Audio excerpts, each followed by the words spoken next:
ஆதரவாக கையெழுத்து இயக்கத்தை நடத்துவது என்னவென்று விளக்கிச் சொல்லாமலேயே மாணவ செல்வங்களிடம் போய் பிஸ்கட், சாக்லேட் போன்றவற்றை கொடுத்து கையெழுத்து வாங்குவது போன்ற நடவடிக்கைகள் மிகவும் அதிர்ச்சி அளிக்கக்கூடியவையாக உள்ளன.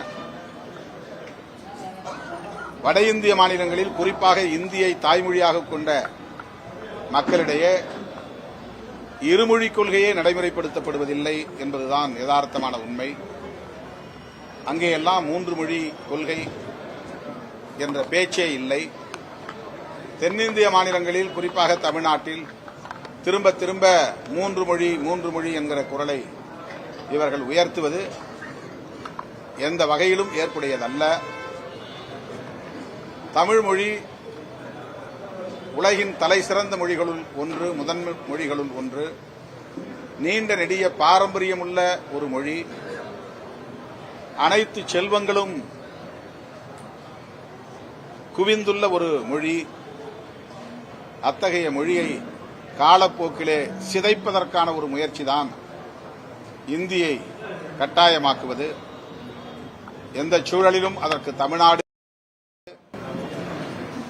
தமிழ்நாட்டை சார்ந்தவர்களாய் இருந்து கொண்டே பாரதிய ஜனதா கட்சியை சார்ந்தவர்கள் தமிழுக்கும் தமிழ்நாட்டு மக்களுக்கும் எதிராக செயல்படுவது வன்மையான கண்டனத்திற்குரியது.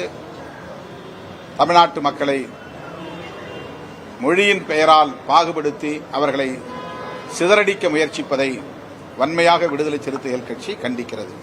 இதை வச்சுதான் அரசியல் செஞ்சுட்டு இருக்காங்க. திமுக சரி, திமுக கூட்டணி கட்சிகளும் இதை வச்சுதான் அரசியல் செய்துட்டு இருக்காங்க தமிழ்நாட்டில் சொல்லிட்டு பிஜேபி. இல்ல, அவங்க செய்யறதுதான் அரசியல். இருமொழி கொள்கை என்பது ஏற்கனவே இந்திய ஒன்றிய அரசால் ஏற்றுக்கொள்ளப்பட்ட ஒன்று. பண்டித ஜவஹர்லால் நேரு அவர்கள் இந்தி பேசாத பிறமொழி மக்களின் மீது எந்த சூழலிலும் நாங்கள் இந்தியை திணிக்க மாட்டோம் என்கிற வாக்குறுதியை தந்திருக்கிறார். அதேபோல 1968 இயற்றப்பட்ட மொழி சட்டம், அது தொடர்பான சட்டத்தில் ஆங்கிலம் இணைப்பு மொழியாக இருக்கும். அவரவர் தாய்மொழி கல்வியோடு இணைப்பு மொழி ஆங்கிலம் கற்றுத்தரப்படும் என்றுதான் சட்டம் இயற்றப்பட்டிருக்கிறதே தவிர மும்மொழி என்று இல்லை. அதற்கு மாறாக பாஜக ஒன்றிய அரசு இந்த சட்டத்தை கொண்டு வந்து இந்தி பேசாத பிற மக்களை இந்தி பேசக்கூடியவர்களாக மாற்றி எதிர்காலத்தில் இந்தியாவை ஒரே தேசம் ஒரே மொழி என்கிற நிலைக்கு கொண்டு வர வேண்டும் என்பதுதான் அவர்களின் இறுதி இலக்காக இருக்கிறது, நோக்கமாக இருக்கிறது. ஆகவே இந்தியாவின் பன்மைத்துவத்தை சிதைக்கிற அவர்கள் செய்வதுதான் அரசியல், ஆதாயத்திற்கான அரசியல்.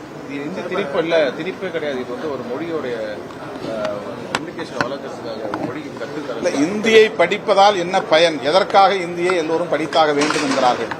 இந்தியை தாய்மொழியாக கொண்டவர்களே தமிழ்நாட்டில் வேலை தேடி வருகிற போது இந்தியை படித்தால் உலக நாடுகளில் எங்கே வேலை கிடைக்கும் என்பதை சொல்ல வேண்டும், அல்லது இந்தியாவில் எங்கே வேலை கிடைக்கும் என்பதை சொல்ல வேண்டும். வேலை கிடைப்பதற்காக ஒரு மொழியை படிக்க வேண்டும் என்றால் இந்தியே போதும் என்று மக்கள் தானாக படிக்க தொடங்குவார்கள். இந்தியை படித்தால் வேலை கிடைக்கும் என்பது உண்மையாக இருந்தால் அதை தேடி படிக்கிறவர்களை யாரும் தடுக்க முடியாது. ஆங்கிலத்தை அவரவராக விரும்பி படிக்கிறார்கள், யாரும் கட்டாயப்படுத்தவில்லை. ஆங்கிலம் படித்தால் வேலை வாய்ப்பு கிடைக்கும் என்பது நிதர்சனமான உண்மை. அப்படி ஆங்கிலம் படித்து வேலையை தேடக்கூடிய இளம் தலைமுறையினரை நாம் பார்க்கிறோம். இந்தியால் பயன் தரும் என்றால் மக்களே, தமிழ்நாட்டு மக்களே வலிந்து தேடி அதை படிப்பார்கள், யாரும் அதை தடுக்கவே முடியாது. இன்றைக்கு கூட இந்தியை விரும்பி படிக்கிற எத்தனையோ மாணவர்கள் இருக்கிறார்கள். அவர்களுக்கான பயிற்சி நிறுவனங்கள் இருக்கின்றன. இந்தி பிரச்சார சபா இருக்கிறது. அவர்கள் நடத்துகிற மத்திய கல்வி நிறுவனங்களில் இந்தி சொல்லித்தரப்படுகிறது, யாரும் தடுக்கவில்லை. ஆனால் இவர்கள் ஒரு கொள்கையாக வரையறுத்து அதை கட்டாயமாக்கி அதை அரசு பள்ளிகளிலும் திணிக்க முயற்சிப்பதைத்தான் நாம் எதிர்க்கிறோம்.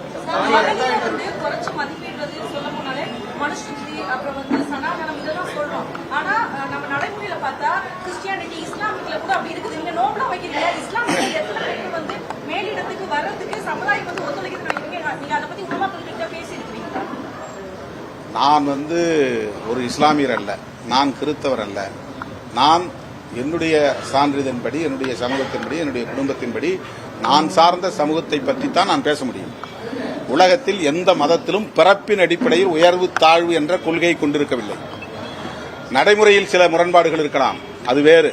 ஆனால் பிறப்பின் அடிப்படையில் உயர்வு தாழ்வு என்பதை ஒரு கோட்பாடாக கொண்ட மதம் இந்த மதம் என்பதால் தான் இது விமர்சனத்துக்குள்ளாகிறது. இதை முதலில் புரிந்து கொள்ள வேண்டும். வேறு எந்த மதத்திலும் டிஸ்கிரிமினேஷன் என்பது பேஸ்ட் ஆன் பெர்த் என்று கிடையாது. இதில் இருக்கிறது. இதைத்தான் சுட்டிக்காட்டுகிறோம்.